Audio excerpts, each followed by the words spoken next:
سلام أملاخ نعخم يخون كم تلمود بزح فيديوهات حيزة متقلخو هاناتي مدبات مالتي حدشي سوات الليهم نزي channel سبسكرايب قبرو نغطل እዛ ጋር እኔና አንድ ወንድሜ ወይም ሶስት ወንድሞችና አንዲት እህት ቆመው ካወሩ ገስጾ ነው የሚያልፈው።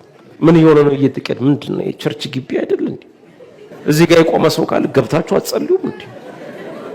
ስንት ስራ አለው ሰው በብዙ ምክንያት ይቆማል። የወደፊት የትዳር አጋሩን የሚፈልጋለ ክርስቲያን ነው ሸዋበር ሄዶ አይፈልግም። ክርስቲያን ሚስቱን የሚፈልገው ቤተ ክርስቲያን ውስጥ ነው። እንዳንተ አይነት እንቅፋት አንተ ያኔ በጌታ ሳትሆንም በዓለም እያለ ጠልፍ አይደለ እንዲያገባው እሱ እዚህ ቆሞ ቢጠብቃት ምን ይሆናል? ምንድነው አትገቡም አትጸልዩም? አንተ እንዴት እንዳገባ ታውቃለህ? حقي كوس كان مهارة لذا فيديو مالت سي ودن قال ان حرب حدا ريخمم سنمتايخم تقطعوا ابناي بينت تغير من نجر زي بك هو انت صابي خيدي وخلى لي دلي حدرك قبر ها تاي تصقمالو انا ولا قدمكم يحزب نيره ودن قال انت ريخ ياسك بشالو ولا حنت كوي قبرن بقى سلد على سلد ترخب طرايسي بحماق تريو بقى تاي تصقمالو وا ابي كيدو بينت خمر عود لي ابي كيدو حتى ابي كيدا تحتو ስለዚህ ዳዊት ፋሲልኮም ይድብሎክ ነው ወድን ጓልን ሲ አጴጠ በብርሃን ተተመላለሊሶም አፍደገ ቸርች ገለ ተሪኸም ሳይት ቆጣ እንታይ ኮይኖም እተው ጸልዩ ገለገለ አይተወለም ብዙሕ ጉዳይ ያረኺቦም ክኾን ኸሊ ይብለኩም አሎ ሰፊሕ ተሓሳስባ ያለኹም ጽብቕት ምኽሪ ንቐጽል ሕጅታ ምስኡ ምዃን ንምንታይ እያ ተደልያ ንምንታይ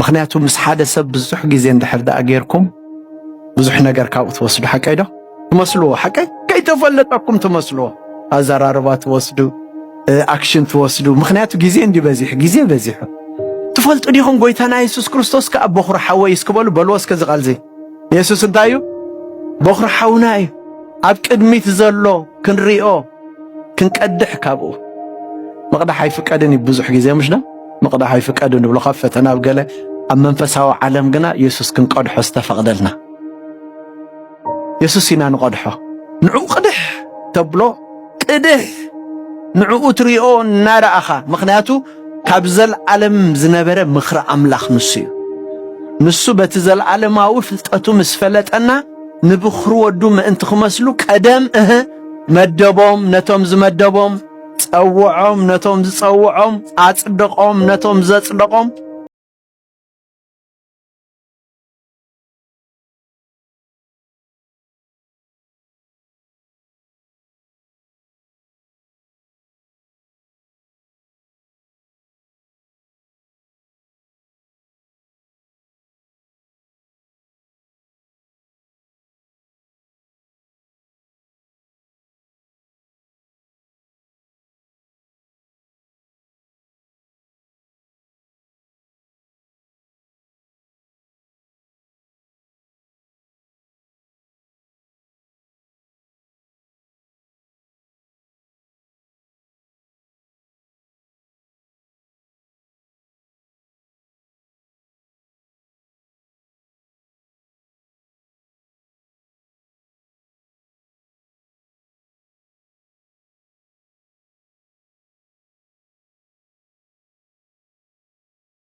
ድሓር ኣብቲ ናይ ከረን ስብከት እንታይ ምሄሩ ክትጸውም ከለኻ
ጎይታ መኻድ ከዓ ደቀ መዛሙርቱ ንጎይታና እናወሰድዎ መጽኦም እናቀድሕዎ መጽኦም ካብ ጎይታ ዝቀዳሕ ብዙሕ ነገር እዩ ዘሎ ካብቲ ዝቀዳሕ ሓደ ኣዘራርባ ዘረብኡ ኩሉ ዘረባ ጸጋ እዩ ትክበልዎ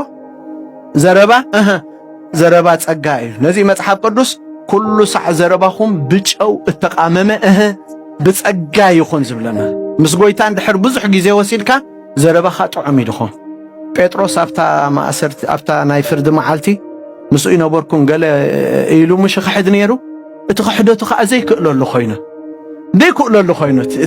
እቲ ዘረባስ ዘይክእለሉ ኮይኑ ኣብ መወዳእታ እታ ሰበይቲ የፍልጠካ ኣሎ ዘረባኻ ምስኦም ከም ዝነበርካ ኢላቶ ኣይገርምን 3 ዓመት ንጎይታ ሰትይዎኒ ከመይ ገይሩ ሕጂ ኣበይ ደለኺ ኢኺ ገለ ክብል ኣይክእልኒ ተረዲእኩም ኣበይ ደለኺ ኢኺ ስእልከ ኢኺ ገለ ክብል ኣይክእልኒ ምናልባት ኣፍተይ ማዕረይ ገለ ወሲኹሉ ድዩ እንድዒ እንታይ ከም ድበላ እንድዒ ኣንታ ዘረባኻ ንዕኡ እዩ ዝመስል ዘሎ ክትሕባእ ኣይትኽእልን ኢኻ ኢላቶ ምስ የሱስ ዝወዓለ ንየሱስ ይድመስል ክንቀድሖ እዩ ተዋሂብ ክንቀድሖ ኣብ ስብከቶም ከ ተባዓቶም ምስ ረኣዩስ ምስ የሱስ ከም ዝነበሩ ኣለለይዎም ኣሜን ምስኡ ከም ዘለኹም ሰባት የለለይኹም ኣለለዩ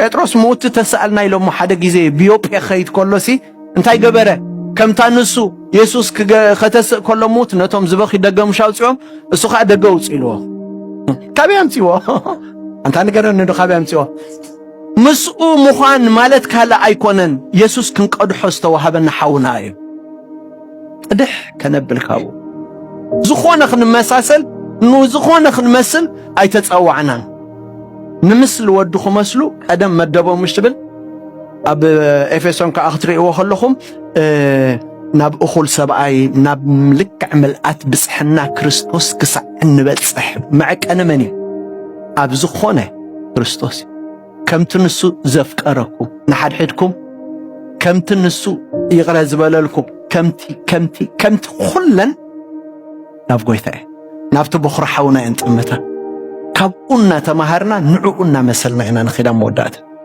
ቤተ እግዚአብሔር በታለንት አይገልገልኒ ቤተ እግዚአብሔር በክእለት ዘረባ አይገልገልኒ ቤተ እግዚአብሔር በኃይል በዘመድ በዓርኪ አይገልገልኒ ቤተ እግዚአብሔር በምንም ነገር ናይ ዓለም ዚኣ ፍልጠት አይገልገልኒ ቤተ እግዚአብሔር በምንታይ ዝገልገል በመንፈስ ቅዱስ እንተ ዘየለ ቸርች አይኮነትን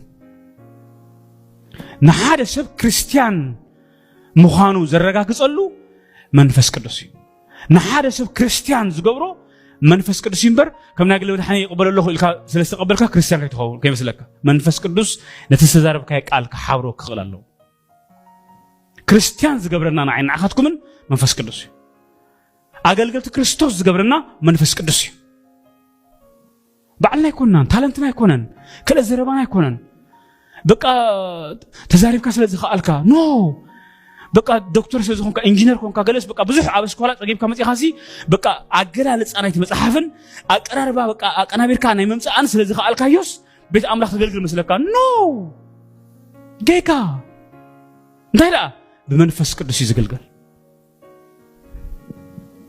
መሲኹም መሲልዎ እምበኣር ጎይታ ኣነ ኮን ዓኻ ክገልግለካ ይክእልኒ ኢልዎ ታሁንካ ተዛሪበ ይክእልኒ ኢሉ ስለምንታይ ኩሉ ሰብ ክእለ ዘረባ ዘለዎ እዩ በቃ ዝመስሎኒ ኣብ ቤት ኣምላኽ መገልጋል ኣይኮነን መንፈስ ቅዱስ ግን ሓደ ክእለ ዘረባ ዘይብሉ በቃ እንተራ ተገሊጽሉ በቃ ኣማራጽ የለን ቤት ኣምላኽ ብታለንት ኣይትገልገልኒ ቤት ኣምላኽ ብክእለት ቤት ኣምላኽ ብምስምማዕ ቤት ኣምላኽ በቃ ብገለ ኣይትገልገልኒ በኹም ይትምራሓንያ ንቤት እግዚአብሔር ዘገልግል መንፈስ ቅዱስ ባዕሊ እስከ ኣሜን እስከበሉ መንፈስ ቅዱስ እምበኣር ንጳውሎስ ምስተገለጸሉ እንታይ ገይሩ ነታ ኣብ ውሽጡ ዘላ መንግስቲ እግዚአብሔር ምስገለጸሉ ታንክ ዩ ኢሉ خلاص ምስ ማንም ሰብ ሽዑ ኮፊልካ መረዳ ኣይልየንን ኢሉ እንታይ ደኣ ናብቲ እግዚአብሔር ዝበለኒ ዝኸይድ ደድሪ እስዕብስ ጂሉ ናብቶም ቅድሚ ዝነበሩ ሐዋርያት ኳስ ያከድኒ ብዙሓት ሰባት ሕጅር ኣይዎም እንታይ ኮይኖም ዞም ዓበይት ናይ ኣምላኽ ሰባትሲ ናይ በቃ ብሓሳብ ሓቢሮም ኮፍ ኢሎም ናይ ሻሂ ግዜ ናይ መግቢ ግዜ ናይ ዲስካሽን ግዜ ወይ ሓወይ ግዜ ይብሎም ንሳቶም ኣብቲ ምፍሰው ዓለም ይረኸቡ እዮም ፕላስ መራሒኦም ተገሊጽሎም እዩ ናብቲ ዝተመርሑ ጥራሕም ዝኸዱ the same spirit ኣለዎም different action እዩ ዘለዎም ግን the same spirit alone different church is alone the same spirit different kind of service is alone ka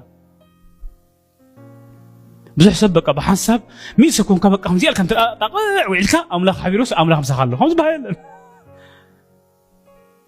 ጳውሎስ ናቶም ቅድሚ ዘለው ሰባት ኳር አሲ አይከትኩም ካብታ መንፈስ ቅዱስ ነዛ ውሽጥ የዘለው ጎይታ ዝገልጸላ ሰዓት ናቶም አምላክ ሰባት አይገበርኩን አይከትኩን ስለምንታይ ኦሬዲ እሱ መርሐን ጀሚር ይሕጂር ወእዙ ሁሉ 14 ዓመት ምስኦም ጌርካ ወ ሕጂ ግን የማና ኢደሞ አፋንም ነው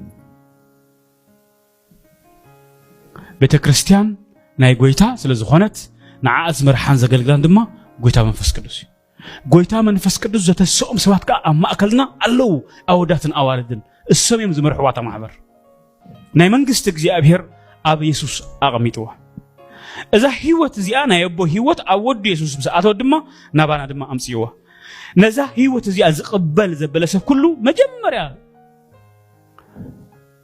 ወደ አምላክ ተባሂል ወይ ከአቦርን ኢጋይን ወይ ከክርስቲያን ማለት ሰዓብ ክርስቶስ ወይ ድማ ክርስቶስ ዝመስል ሰብ ተባሂል ድማ ይጽዋዕ ማለት እዚያ ቀዳመይት ስቴፕያ ሕጅሪ ወመብዛሕትኡ ምእመና ራእይዎ አበይ ስታኮይን ዘሎ ልክዕ ጎይታ ተቀቢል ይጠጣው ይል ዘሎ ተጣው በቃ ካብታ ህይወት አምላክ በቃ ተቀቢልዋ ታ ህይወትና ምድር መጽያ ዮሐንስ ከም አይልዋ በቃ መስመጽት እሳርማ ወሲንካ ተቀቢልካ ያለኸ ልክዕ ዛ ህይወት እዚኣ ግን ተቀቢልና ታ ህይወት ዘለዓለም ሕጂ አውሽትና ያዘላ አምነሱ ወከፍኩም ህይወት ዘለዓለም አምላክ አትያለ ድሕርዚ አምእታዋ ግን መንፈስ ቅዱስ ዝበሃል ጎይታ ድማ ሕጂ ታኸምናሎ ክገልጻ ክእላለው ንዓኻትኩም ዝገልጸልኩም ድማ ስለዚህ ሕጂ ጸሎትኩም መንፈስ ቅዱስ አጠምቀኒ ኢልኩም ጸልዩ መንፈስ ቅዱስ ርድአኒ ኢልኩም ጸልዩ መንፈስ ቅዱስ ነዛ ዝሃብካኒ ህይወት ነዛ በክርስቶስ ተቀበልክዋ ህይወት ነታ እንኮ ናይ አቦ ህይወት ኣብ ውሽጠይ እሞ ዘላስ ግለጸለይ ይበልዎ ሃብትኩም አውሎ በረከትኩም አውሎ ፈውስኩም አውያ ዘላ ንሰብ ዘድልዮ ዘበለ በሙሉ አብታ ህይወት ናይ ዘለዓለም ትበሃል አውያ ዘላ ኣብ መንግስቲ ዘየለ ነገር የለን ኩሉ አሎ በኸመይ ኻትንቲ ናይ መንግስቲ ኩሉ ዘሎ አክሰስ ትረኽቦት ኢልኩም ንግን ሲስተም ተፈሪድኩም ናይ እግዚአብሔር ሰላም በክርስቶስ ኢየሱስ ንዓኻትኩም ይኹን ሎም ማዓት ንሪኦ ክንደይ ዓይነት ፍልጠት ይደሎ ዝብል ክንርኢ ኢና ፍልጠት ክበሃል ከሎ አስተውዕልና ኣለና ፈላጢው ፈላጢያ ፈላጣትዮም ይፈልጥዩ ፍላይ ኖርማሊ ናብ ጎይታ ክንመጽእ ከለና ሰባት ክንምስክረሎም ከለና ዝብሉ ዝናዝነበሩ ሳዕጂ ልሙድ ቋንቋ ንሱ ኸ እንታይ ሰብኣይ ግን ንመጽሓፍ ቅዱስ ይፈልጣይ ሰበይቲ ንመጽሓፍ ቅዱስ ትፈልጣይ ትምስክረሎም ከለኹ ይፈልጣይ ታ መጽሓፍ እኮ ፈልጣይ እዚ ነውለጅ እዚ ዳዕበየና ነውለጅ ማለት እዩ ግን بحافش أب سيركولار عالم ترايد كونه أتمنى في سوا عالم سمعنا فلتت أب سلستي بك فلتت بحال نوليت بحال قداماي فلتت تاي بحال كدسان حبراوي فلتت ويدما بحبريتا زمص فلتت بحبريتا انفورميشن اكيبكا حبريتا اكيبكا كفيسبوك كيوتيوب تيك توك تويتر غير سبات تزارو زينا اكيبكا حافشوتك سمعي كم زالو حدا كابزوم نزارو ابزي مچم كل شيء انت يبلكم انا ناي ميديا ارحخ تكون فتنه ختكاي تخدخ فتنه يزي اسو ما يسلطكاني ابت منفسو عالم ارحخ تكون جن مسكاله عالم ترخيبكا ريليز تقبللكا حيل يخدلكا سيلكا دخون يكونن مالتي ابز جن بايزوي كتزارب مسلناتكاي تزرا كيخ بعزدغن عصيد غزي جن ناتكاي كونت تاستاي ስለዚህ ሰብ ኩሉ ዘይዛረብ ኩሉ መልሐስ አለው ቆጥዩ ዘዛረብን አንደ ወቱ ዳአትን ካብ ዝተላዕለ ያው መጨረሻ ዘመን ምሁራን ሰቂሎም ካሎ ዝዛረብ ደሎ ማለት አፍታ ፖይንት ግን ከመጻኩማች በራሪ ፍልጠት ይሲ ሓበሬታ መንካ ኢዮብ 42 ፈድ 5 ምራይ ወቅት ሓደ እንታይ አትነኩ ኢዮብ ታይሉ በሰማዒት እዝኒ ሰሚዐኒ በጣም ይዝገርመኩም ብዙ ሁሉ ዝዛረበና ማዕራፋሲ ንግዚአብሔር እንታይ ይፈልጦ በወረ ፍልጠት አለው بوره نحن حجنا ابنت اب صعدا عالمن اب مزي افريقا في لايكا اثيوبيا تريهم في اللي انتايو نحنا حدا مع شي حسب نحسيت مسانا فولطو سؤال في لايت حزنا له فولطو كسوت فولطو اصبي قبلك عندي له محللو اب صعدا عالم شاي سيتي مساخات ما تفولطو يخابل اي فولطو حدا كتيكني مسني شاي سيتينا لا تشهد عليك ابال على الواقع اخله انت حبراوي فلطت ني حبريتا فلطت إذن عينة فلتات يمثلوكم زي قدام يقولوا زرنا حكي تسقع نايل على فلتات أنا حجي إنه أوباما فلتة أنا بايدن فلتة أنا ترامب فلتة خاو انتي بعدنا إنفورميشن فلتات تخاطاتي لهم 4 تدي بعد 5 10 واحد لونه ما راح نعمل كلهم إذا تبع ببرار فلتات ويني حبر فلتات فلتة يقولوا لي تخيل مالتي التخيل أي عينة فلتات كم ترياتنا تفلت أمه بتخفلطو زقبا لي تفلطو فلطيخا جن بجيجا حبريتها مثلا وانجيل يوحنس 5:30 جاءتنا الله إذا صحفة تمرامر وانا له خبيل زعباء قد زاربا أيجي تايت أقوم لي فلطو له إبراهيم سمسر الفلطو ابن تقال أشم دروك ابن تقال بايزوي أشامات دوم تفلطو مش كم زناتنا شم دومو تبايلو تقص خابوتنا بوتا يكون بقالهم كوتصولهم تمامهران بقالهم وان باي وان ولا تحنصات ولا تحطو ملكت كسب دولو كوفي كخلخ مالش ندولك جن نتدفلطو فلطس بجيجا فلطوم كم يمثلوكم بجيجا فعينة فلطاتيو نحد قنع سب كم سرا اختفالطو خلخ بسب وي دما نحد سرا سب كم قنع كتفلطو خلخ بجيجا نحد تفلطو بجيجا ختفلطو خلخ إذا عينة فلطات كا قالو مالتي حجي لابنت زعبا تنسى يفوتوا يوم دك إسرائيل تا يفوتوا يسوع كريستوس كم تسرق كم زي موت ما قابل كم زي عطوا يفوتوا اتورخ ساعجين فسالوا لك شعود حسوا هم زي قال لهم مسحاتاني مسول مسحاتي مسح امتى اندعي ابلو يلومو إلاتو سمعنا ولا عدنا سمعت اذني يودو لها مالتها نوت دواني يودو اذن ترى سمعها تامرو يترسى جلس تخافل كون جلس يلم لهم له بس تاي بتخكل زي كون فلت كان ما تعبي ناس لكم قال يا اختهم زغير يا ودي بولا تراي اطعمتها تغير انت دقيقه فيت كمان لخ قد حر ريالت بس مصن قالو كانوا صالحوا ስለዚህ ከመይ ተዘሪብ الكاد يكون ከመይ ጸንሕካ ወሳን እንብል ቅዱሳን እዚኣ ተኸሊትያ ታሳልሰይታ ዓይነት ፍልጠት ንወድ አምላኽ ብትኽክል ምፍላጥ እያ ከላይ ጴጥሮስ 3:18 ትኽክለኛ እንታይ ለና ያለ አርሓ ሁሉም ፍልጠታት ይላል አርሓ ሁሉም ፍልጠታት በአርዝ ኻትኩም ንጎይታ ኢየሱስ ክርስቶስ ብምፍላጥ ዳዕበ ንጎይታ ኢየሱስ ክርስቶስ መቀባል ንጎይታ ኢየሱስ ክርስቶስ ፍላጥ እንደበኝ መቀባል ለመጀመሪያ ስቴጅ ኮይኑ ዕንቁ ተሰቂሉ ሞይት ተሲድ ፎት ብትኽክል ክትፈጡ خلኻ ኣብዚኣ ኣስተውዕሉ ሕጂ بجيجا خن خصوص في الذي هو بخالق أنجل خالق وانجل لك قرات حد خبر ساعة شيء يلن خالق وانجل بحال جن لويت أمه لك لذي سبجلات يا تلالي هو كريستوس كلتين بهوارب أولس تلالي هو تخكلنا كريستوس زل صدقهم زبارهم زل علم سلام دهوم بتسجاشكم من كريستوس بلتم دحيرهم زموسكت ثلاثة دول لما مهرانجن دفعهم دوقهم دفرسهم هوتهم بمتأزرع حجاجات اللي مالهم زلوخ مصهم عينات كالق وانجيل زيك كالق كريستوس يلوشوا واو كلا يقرب 10 حدا وقابر بعدين يونا لا تكون كالق كريستوس لهم بتركز يكون زافت ازي انا بلا حجي جن تخكلنيا فلطت كريستوس كتفوت خلخا منفس ابويت تصوتنا باك بزخل يلن كان زبله نودي يفوتوا على حد يلن لك جك ابو نا ابوخ ابجك ودن ودخ قلصول زفتوان الى مش ما 10 سيزن حتى قليص لنا كريستوس من مخان دافلتنا يعني متصالنا ازي تحققنا حجي ابيت خريستيان زلق مولو فلتت تبعي دلو مولو حقني تريو كابزن فلتت مناتو ابيت خريستيان افيسون فلتت دبال تلاقوا نيرو اب قدمايت نيوس حد 4 صوايلو اب قدمايت ميتس جن 10 تايلو اب بيت خريستيان كاسيلو فلتت تبعي جن تخكلنيا فلتت ديكون سبق دلو ليا بنجا خيلو زمات مصحف قرس سبقكو لمن نريو على أملاك ده بقى إذا قنصل تخكلين ياكم زعبا كرسوس هكذا لمن نريو مرقم مسبال لمن نريو هيوت إلساي لمن نريو تخكلين يا كرسوس هكذا كم يجري تخكلين يا فتاة مهان تفوت تلك نودع أملاك يتنتنو دولو كابزة فترة كسابرا يوحنس زعبا كرسوس ينزاربا حزر زبالنا يمسحف ونس كلا أشوف مسحف كرسوس كدوسان درقسهم تايتفوتوا الله نسبهم تايتفوتوا الله نزع عالم تايتفوتوا الله نهوت نسيتام تايتفوتوا الله بخمي عين فتاتهم تفوتوا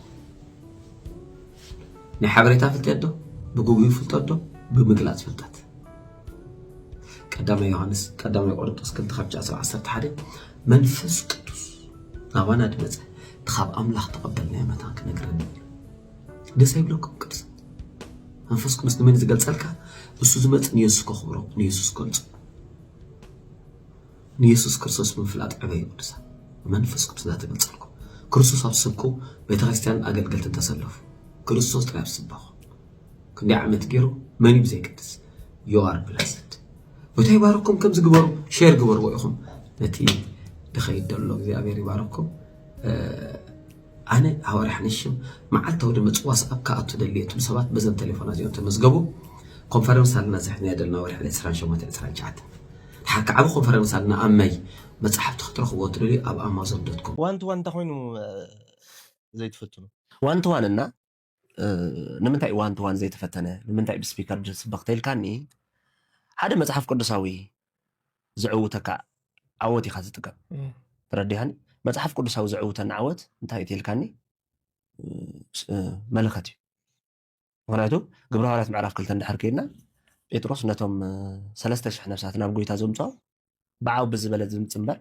بوان توان يكون ترديهان እዚኦም ትሪእዎም ዘለኹም ኢሎም ስኹራት ኣይኮኑን እንታይ ዳ እዮም ትልካስ እዚኦም ስኹራት ዘይኮኑስ እቶም ንስኹም ዝሰቐልኩሞ ትውድእ ምኽሪ ኣምላኽ ኢልዎ ተረደ ትውድእ ምኽሪ ኣምላኽ ዝኾነ ክርስቶስ ኢየሱስ እቲ ንስኹም ዝሰቐልኩሞ ጎይታ ካብ ሞታ ዝተንስአ ንዓኦም ዝማ ዘድሓኖም እሱ እዩ ነዚኦም ሂወት ሂብዎም ንስኻትኩም ድማ ስኹራት ዘይኮኑስ ሂወት ንክትረኽቡ ኢሉ ዓው ብዝበለ ድምፂ ከቢድ ብዝኾነ ድምፂ ምስ ተዛረቦ 3000 ነፍሳት ኣብ ሓንቲ ደቂቃ ናብ ጎይታ መጽ ዝቧንት ዋን ደም ናብ 3000 ነፍሳት ናብ ጎይታ መጽ ምስወይስ ብድምጽ ዓውድ በለ ብትምጽ ዓው ዝበለ ድምጽ ልቦም ዝተወጉ ጥራሕም 3000 ነፍሳት እምበር ክንድምንታይ ህዝቢ ይሰምዑ ነይሩ እንታይ ዓይነት መለኸት ተጠቂሙሎ ትሽዑ ዝነበሩ ሰባት እዮም ትፈልጡ ንዓና ዝተጻሕፈልና ስለንዛር ተረዲኻ ስለዚ 3000 ነፍሳት ልቦም ተወጉኦም ጎይታ ዝተቀበሉ እዮም ክንደይ ሚልዮን ነይሮም ትልካ እንዴ ካብ ኩሉ ዓይነት ዓለም ካብ ኩሉ ዓይነት ሃገር ዝተኣከቡ እዮም ነዚኦም ዋን ቱ ዋን ተዝፍትኖም 12 ሰባት ጥራሕም ከድሕኑ ዝኽእሉ እዮም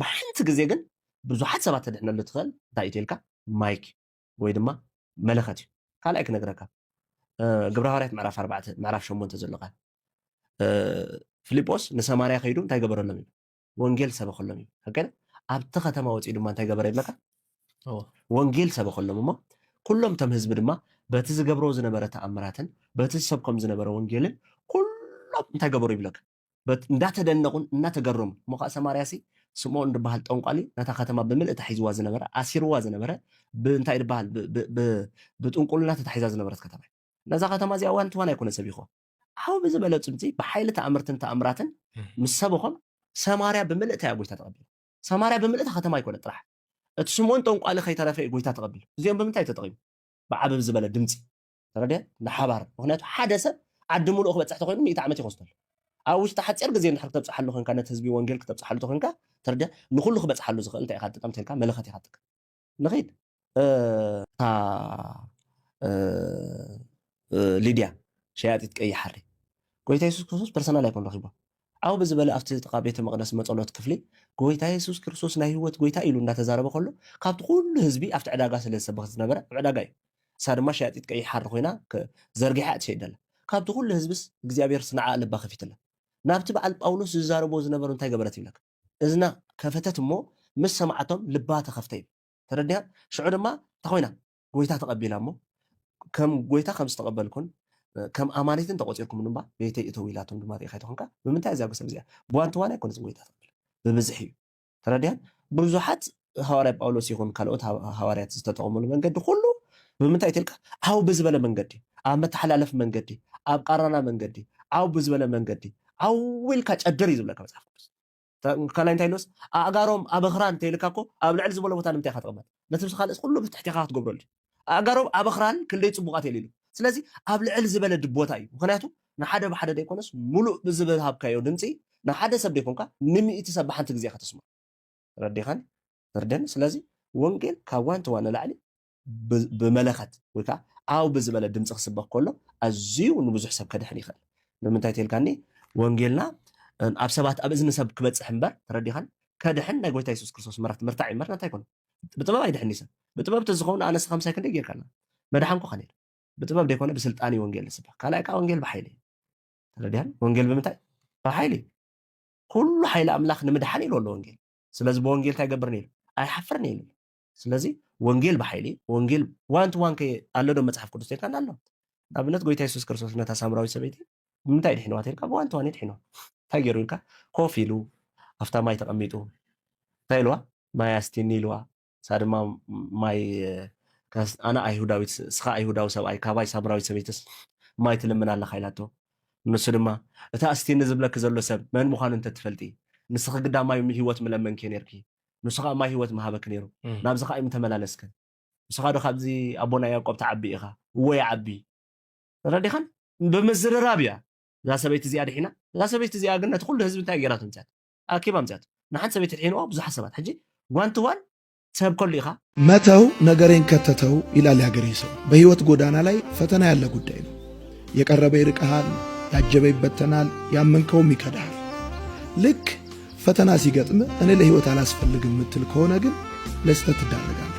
ልብህን የሚያቆስል ነገር ሲገጥም የቆሰልክበት ሁኔታ ላይ ምትቆይ ከሆነ ካቆሰሉ ሰዎች በላይ የህይወትን እርምጃ የምታደናቅፈው አንተ ነህ። መርዙ ተመራዡን ሊመርዝ ሲያምረው ተመራዡ መርዙን ረስቶ መረዘው እንደሚባል አንተም ጉዳትን ረስተ ጉዳው፣ ስብራትን ረስተ ስበረው እንጂ ጉዳትን እያስታመምክ የጎዱ ሰዎች ዳግመኛ እንዲጎዱ እድል አትስጣቸው።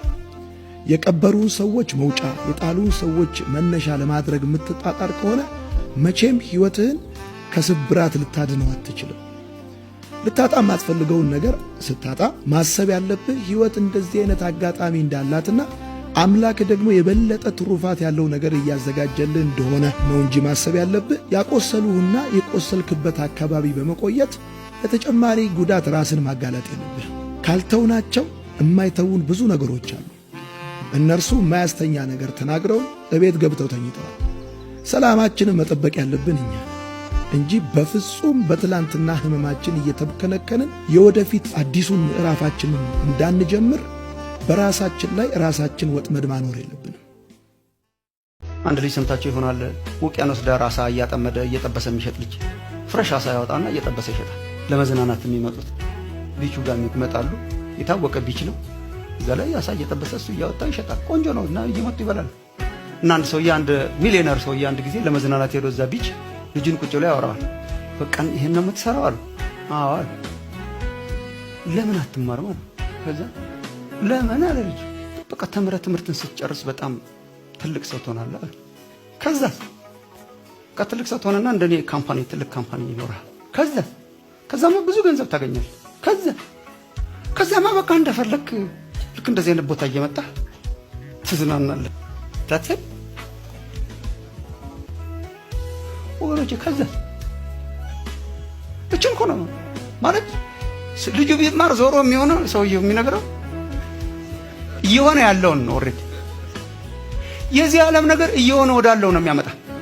በቃ እኮ አሁን ለምሳሌ የምንለፋው እኮ በልተን ጠጥተን ቤት ሰርተን ምናምን ለማደር ከዛ ተጨበጠ ነገር ያስፈልጋል። ጡንጅስ ተጨበጠ ነገር በእድሜ መጨረሻ ተጸጽቶ እንደጻፈው እንደ ሶሎሞን እንዳትሆኑ። የሶሎሞን ህይወት ያሳዝነኛል። ጸሎቱ በጣም አሪፍ ነበር። ጥበብ ስጠኝ ብሎ የጸለየው ሰጠው እግዚአብሔር። ጥበብ፣ ማስተዋል፣ ባለጠግነት ሰጠው። that wasn't the most important ግን it was important ግን it wasn't the most important። አባቱ ምን ልስጥህ ሲለው አንተን ነው ያለው። በቤት ውስጥ ኖር ዘንድ የእግዚአብሔርን ክብር ውበት አይ ዘንድ ነው ዳዊት። እሱስ ስጠኝ ሙሴ አንተን ነው ያለው። እግዚአብሔር ብቻ ነው የተጨበጠው። እና በዘመኑ መጨረሻ እኮ ሀብትም አብዝቶ ሚስቶችም አብዝቶ ጣዖቶቻቸውን አምልኮ ከእግዚአብሔር ልቡ ሸፍቶ ምዝረ ብሎ ነው ሄደው መክብብ የሚባል የምክር መጽሐፍ ጽፎ የህይወቱ ጭማቂ መክብብ ነው። አይቼዋለሁ። ሁሉ ከንቱ የከንቱ ከንቱ ነው። አየር ለመያዝ እንደመሞከር፣ ጉም ለመያዝ እንደመሞከር ነው። ጉም ስትደርስበት የለም። ከዛ እግዚአብሔርን ፍርሃት ትእዛዙን ጠብቅ ብሎ አይደል? የሚጨበጥ ነገር ከፈለክ እግዚአብሔር ብቻ ነው። ማይ ፍሬንድስ ስፔክቴተርስ አትሆኑ። በእግዚአብሔር መንግስት ውስጥ የጨዋታ ተመልካች አትሆኑ። what is that meaningful ነገር እግዚአብሔር በዘመናችሁ የሚያደርገው ወጣቶች what is that meaningful ነገር እግዚአብሔር የሰጣችሁ በመንፈስ ተሞልቶ ክርስቶስን አምኖ በጸጋ ስጦታ ተይዞ እግዚአብሔርን አገልግሎ እሱን ጸሎት ጸልያለሁ። እግዚአብሔር አንዳንዱን የማይረባ ነገር እንዲያስጥላችሁ ልጸልይ። እውነት አንዳንዱ የማይረባ ነገር እኮ ሊያስጥለን ያስፈልጋል። አንዳንዱ ምንም የማይጨበጥ ነገር ጸጋን ተቀብላችሁ አገልግሉ። እግዚአብሔር በሚሰጣችሁ የጸጋ ስጦታ አገልግላችሁ። ዳዊት በራሱ ዘመን የእግዚአብሔርን ሐሳብ ካገለገለ በኋላ እንቀላፋ ተብሎ እንደተጻፈ ምንድናት ያቺ? እንደምትክደው እያወቀ የሚወድ ኢየሱስ ብቻ። ለዘላለም እንደማትሆነው እያወቀ ሰው የሚያደርግህ ኢየሱስ ብቻ። የወደቀን የተጣለን ምንም እርባና የሌለው ጥቅም የሌለው ዳሜጅድ የሆነ በፍጹም ፍቅር የሚወድ ኢየሱስ ብቻ። እናንተም እንደዚህ ሁኑልኝ አለ። የኔ ልጆች፣ የኔ ደቀ መዛሙርቶች፣ የኔ ኦፍስፕሪንግ እንደሆናችሁ ዓለም እንዲያከፈለካችሁ እርስ በርሳችሁ ተዋደዱ፣ ይቅር ተባባሉ አለ። አሁን ብዙ ሰዎች እንደዚህ ይላሉ፣ በጌታ ነበረ አሁን ክዷል። በቃ አሁን ብታየው ይሄ ሰውዬ መጀመሪያም ኢየሱስን አያውቅም። ኢየሱስ የበራለት ሰው በኃጢአት ይደክም ይሆናል እንጂ ጠጅ ቤት ገብቶ ይሰክር ይሆናል እንጂ በተለያየ ዓለም ውስጥ ገብቶ ይደካከማል እንጂ ሰክሮ ወደ ኢየሱስ ነው የሚሄደው፣ ደክሞም ወደ ኢየሱስ ነው የሚሄደው። የዳነ ሰው ነፍሱ ኢየሱስን ትፈልጋል። እውነት ውሸት? ስለዚህ ነው እኮ ዘማሪው አሕዛብ አያውቁም፣ ነፍስ ግን ብዙ ኤክስፕላኔሽን አያስፈልግም። በኢየሱስ የዳነ ሰው ነፍሱ ይሄ ኢተርናል የሆነ እውቀት አለ። በምንም አይነት ጨለማ ውስጥ ሁሉ ሆኖ ኢየሱስን ያውቃል። ኢየሱስም ያውቀዋል፣ ደክሞም ያውቀዋል፣ በርትቶም ያውቀዋል። ስለ ኢየሱስ ብዙ ሰዎች ያውቃሉ። ከማርያም እንደተወለደ፣ በመስቀል ላይ እንደሞተ፣ ከሞት እንደተነሳ የማይናገር የለም። የማያምነው ሁሉ ይህን ታሪክ ያውቃል። ስለ ታሪኩ ማወቅና ኢየሱስን በመንፈስ ማወቅ የተለያየ ነገር። ኢየሱስ የበራለት ሰው ወደ ዓለም መመለስ አይችልም። ከእግዚአብሔር ፊት የበለጠ የምንወደው የምንፈልገው በጣም ብዙ ነገር አለ። የእግዚአብሔር ክብር ጥማተኞች አይደለም። እግዚአብሔር ከሱ የበለጠ የምንጠማው ነገር ልባችን ውስጥ ካለ ፊቱን አያሳየንም። የሱን ፊት ከምንም በላይ የምንወድ ከሆነ ግን የሱን ፊት ከምንም በላይ የምንጠማ ከሆነ ግን የእግዚአብሔር ኃይል በእኛ ላይ ይመጣል። ከክፉ መንገዳቸው ቢመለሱ ፊቴንም ቢፈልጉ እነሆ ከሰማይ ሆኜ እሰማለሁ፣ ምድራቸውንም እፈውሳለሁ። ኢየሱስ በተበላሸ ትዳር ውስጥ ፈውስ ነው። ኢየሱስ ታሞ ሆስፒታል በገባ ሰው ውስጥ ፈውስ ነው። ኢየሱስ በተበላሸ ፖለቲካ ውስጥ ሲገባ ፈውስ ነው። ኢየሱስ ቸርች ውስጥ ሲገባ ፈውስ ነው። ኢየሱስ እርሻ ላይ ሲገባ ፈውስ። ምን አለ ግን እኔ በጠፋሁ ክርስቶስ በእኔ በተገለጠ በሄድኩበት ቦታ ይኸው ኢየሱስ። የሐሰተኞች ነቢያት መንፈስ በጣም ሲሰራ ነበር እዚህ ሀገር። ብዙዎቹ ሳይቀቡ በፊት ሲሰራ ነበር። የሚሰራው የነበረው እኛን በማዘጋጀት ነው። ያዘጋጀን እንዴት ነው? ጥንቃቄ ምናምን ዝም ብለህ በቃ በጌታ ስም የሚመጣ ነገር በሙሉ ተቀበል ተቀበል ተቀበል ተቀበል። መንፈስ ቅዱስ ከተናገረ ተቀበል። አለመቀበል አለማመን ነው። መጠየቅ አይቻልም። ጭንቅላትህን ከቤተ ክርስቲያን አጥር ውጭ መንፈስህን ይዘህ ግባ። የሚመራምር ጭንቅላት እየተባለን ተከትክተን የጥያቄ መንፈስ የጥያቄ መንፈስ የሚጠይቅ የሚጠራጠር። መጠራጠር ማለት ከሐሰተኛ ነገር እንዳያገኘኝ፣ ሐሰተኛ ትምህርት እንዳያገኘኝ የቴሌቪዥን ፕሮግራም እመርጣለሁ፣ የሚሄድበትን ቸርች እመርጣለሁ፣ ፓስተሮችን አማክራለሁ፣ ዝም ብዬ ዘው አልልም፣ በጣም እጠነቀቃለሁ። ይሄ ነገር ከጌታ ይሆን ካልክ መንፈስ ቅዱስ ተቃዋሚ። መንፈስ ቅዱስ ተቃዋሚ። እኛን ድሮ ነው ስም ያወጡልን መንፈስ ቅዱስ ተቃዋሚ። ግን እናንተን ምናልባት መንፈስ ቅዱስ ይሄ ነገር ሌባ ነው ሰውየው፣ መንፈስ ቅዱስ ተቃዋሚ። ጸልየህለት ሰውየው ይድናል ብለህ ተናግረህ ሞተ፣ መንፈስ ቅዱስ ተቃዋሚ። በቃ አትጠይቅ። ጠያቄ አእምሮ አይኖር። ተጠራጣሪ አትሆን። እምንበላውን ምግብ የምንጠነቀቃትን ያህል እንኳን እንድንጠነቀቅ አይፈቅዱልንም። ፋታ ነሱን ማለት ነው። ቆይ እስቲ ጮማው ብዙ እንዳይሆን ስትል መንፈስ ቅዱስ ለምግብ ችግር የለ። ትምህርት ጠጣ ዝም ብለህ አትጠይቅ። የጠየቀ መንፈስ ቅዱስን ተጠራጠረ። እንደዚህ እየተባለ ነው ይኖር። ትንቢት አንመረምርም፣ መርምሩ ነው ቅዱስ መጽሐፍ የሚለው። ሐሰተኛ ነቢያት አሉ ማለት ሁሉ ሐሰተኛ ነው ማለት አይደል። ሐሰተኛ ትምህርት አለ ማለት ሁሉ ሐሰት ነው ማለት አይደል። እውነተኛ አለ፣ እውነተኛ ትንቢት አለ፣ እውነተኛ ነቢያት አሉ። መጀመሪያ ደረጃ እውነተኛ ነቢያት አሉ ማለት ይሄን የሚሰብኩ ማለት ነው። አዲስ ኪዳን ከትንቢቶች ሁሉ የመጨረሻ ሱፕሪም ትንቢት የሚያደርገው ይሄ ነው። ሁለተኛ ጴጥሮስ ምዕራፍ 1 አንብቡ። ጽኑ የሆነ የትንቢት ቃል አለን። ይሄንን ነው። አሁን ብዙ ክርስቲያን የትንቢት ቃል አለኝ ምናምን የሚለው ሌላ ነገር ነው። ጴጥሮስ የትንቢት ቃል የተጻፈ አለን የሚለው ይሄ ነው። ይሄንን የሚያስተምሩ እውነተኛ ነቢያት አሉ። ሌላስ አንደኛ ቆሮንቶስ ምዕራፍ 14 ቁጥር 3 ላይ ልታነቡ ትችላላችሁ። ደግሞ ለመምከር፣ ለማነጽ ነው፣ ለማበረታታት፣ ለማጽናት፣ ለማጽናናት የሚመጡ መልእክቶች ደግሞ አሉ በየጊዜው። በጣም እኔ የሚገርመኝ ምን አይነት ሰዎች እንደሆነ ታውቃላችሁ? ከአባታቸው ጋር ትክክለኛ ሪሌሽንሺፕ ሳይኖራቸው ትክክለኛ መስመር ውስጥ ገብተው የሚኖሩ ሰዎች ዋንጫ ይገባቸዋል። እነሱ ሰዎች ከኖርማሉ ሰው ሁሉ ከፍ ያለ ፐርሶናሊቲ ያላቸው። ምክንያቱም አይቻልም እንደዛ መሆን። ከአባት ጋር ፌሎሺፕ ሳይኖረው የአባትን ፍቅር ሳያገኝ አባቱን በፊት ለፊት ሳያይ ኖርማል ሆኖ ማደግ አይቻልም። እንደዛ ያለሱ ግን አድገው በአባት ካደጉ የተሻሉ ሰዎች ደግሞ ኖሮ አይተናል። እነሱ ሰዎች ስፔሻል ግሬስ ተሰጥቷቸው ነው። በዓለም ላይ 90% ወንጀለኞች፣ ፕሮስቲቲዩት የሆኑ ድራግ ዲለሮች፣ እስር ቤት ያሉ የተለያየ ነገር ውስጥ ያሉ ሰዎች 90% አባታቸውን የማያውቁ ናቸው። ያኛው የአይዴንቲቲ ክራይሲስ ነው የማይሆኑ ነገሮች ውስጥ ያስገባቸው። አባት ሳያሳድጋችሁ ወንበዴ ሳትሆኑ ሌባ ሳትሆኑ ተምራችሁ አድጋችሁ ትልቅ ሰው ሆናችሁ እግዚአብሔር ይባርካችሁ። እናንተ ማለት ዘ ቤስት ሂውማን ቢንግ ናቸው፣ የተለያችሁ ፍጥረት ናቸው። ምክንያቱም እንደናንተ ያደጉ 99% የሉም፣ ጠፍተዋል። እናንተ ግን ቆማችኋል። ይህንን ያደረገላችሁ ጌታ የተባረከ ነው። በዓለም ላይ ያለው አሁን የመጣው መከራ፣ ጦርነት፣ ችግር የኢኮኖሚ ችግር ሳይሆን የፖለቲካ ችግር ሳይሆን የትምህርት ችግር ሳይሆን የአባትነት ችግር ነው። ኢየሱስ መጥቶ ሲገባ ነው እኔ ፍርሃት፣ ተስፋ መቁረጥ፣ ሴንሲቲቭ መሆን ከኔ ላይ ተነሳ። መጥቶ ግጥም ያደርገዋል። ያ የተወሰደብህን ነገር በሙሉ ይወስዳል። ያለ አባት ያላደገ ኢየሱስ አባቱ ስለሆነ ምድራዊ አባት ሊሰጠው የሚችለውን ሁሉ ከዛም የበለጠ ኢየሱስ ይሰጠዋል። ኢየሱስን እንደ አባት ካልተረዳኸው ግን እግዚአብሔርን እንደ አባት ካልተረዳኸው ግን ትክክለኛ የሆነ ብለሲንግን ማግኘት አትችልም። እግዚአብሔር በቀላል ይገኛል ወይ? አይገኝም። ፕራይስ እንድትከፍል ይፈልጋል። በፍጹም ልባችሁ የፈለጋችሁኝ እንደሆነ ታገኙኛላችሁ። እግዚአብሔር ፍቅር የተነኩ ሰዎች፣ እግዚአብሔር ትዝታቸውና መዝሙራቸው የሆኑ ሰዎች፣ እግዚአብሔርን በኃይል የሚፈልጉት ሰዎች የግድ ያገኙታል። ረሃብ ትምህርት አይፈልገም። ረሃብ ጾታ አይፈልገም። ረሃብ ዘር አይፈልገም። ረሃብ ነው የሚፈልገው። ከተራብክ እነግርሃለሁ ፊቱን ታያለህ።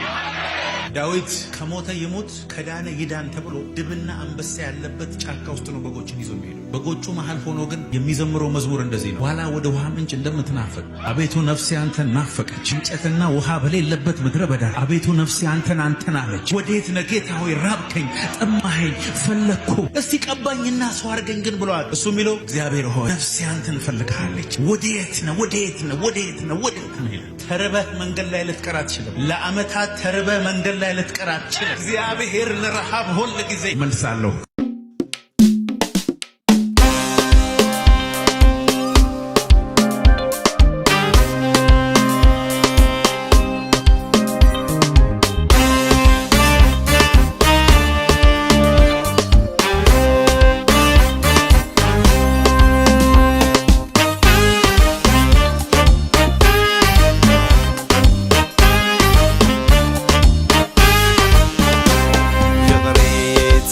يغريتا أملاخي يغريتا أحزينك إيه ببدلي بويتا يمان تقام بال يأخلل لومس مساخة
ኢየሱስ ንነፍሰይ ጽጋባ ካልእ አይደልንየ ይኣኽለል ንበቃ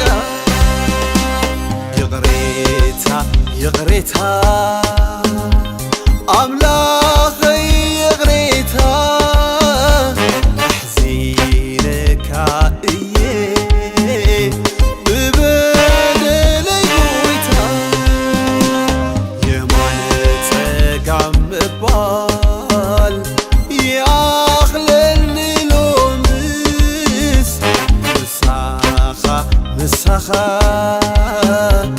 يحشني يسوس يحشني يسوس مساخك تحس يحشني يسوس مساخك تحس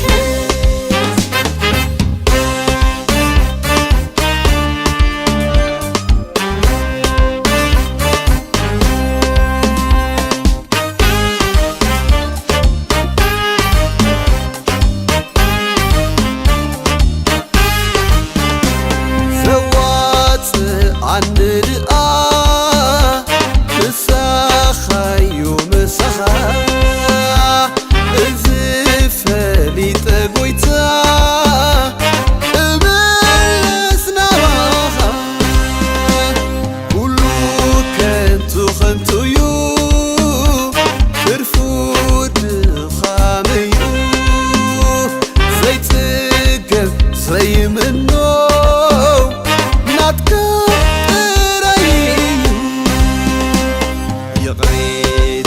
يغريتا عملاخي يغريتا أحزينك إيه ببدلي بويتا يمان تقام بال يأخلني لومس مساخة مساخة يحشني يسوس يحشني يسوس مساخك تحس يحشني يسوس مساخك تحس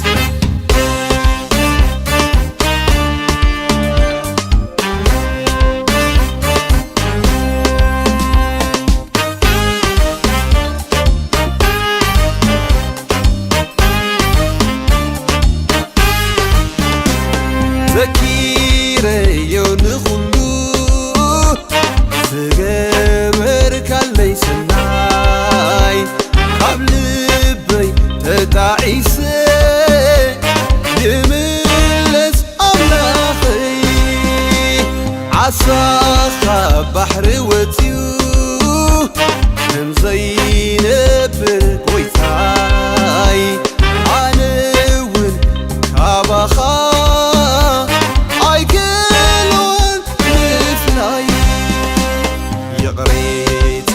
يغريتا عملاخي يغريتا أحزينك إيه ببدلي بويتا يمان تقام بال يأخلن ملومس مساخة مساخة يحشني يسوس يحشني يسوس مساخك تحس يحشني يسوس مساخك تحس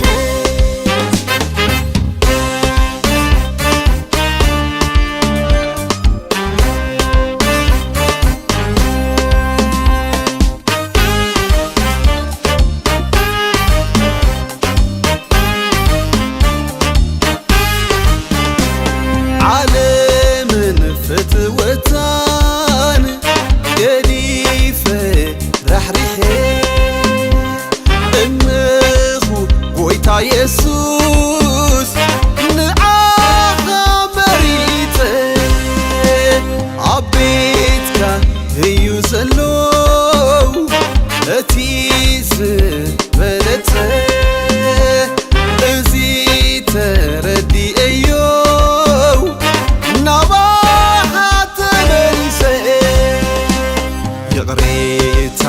يغريتا أملاخي يغريتا أحزينك إيه ببدلي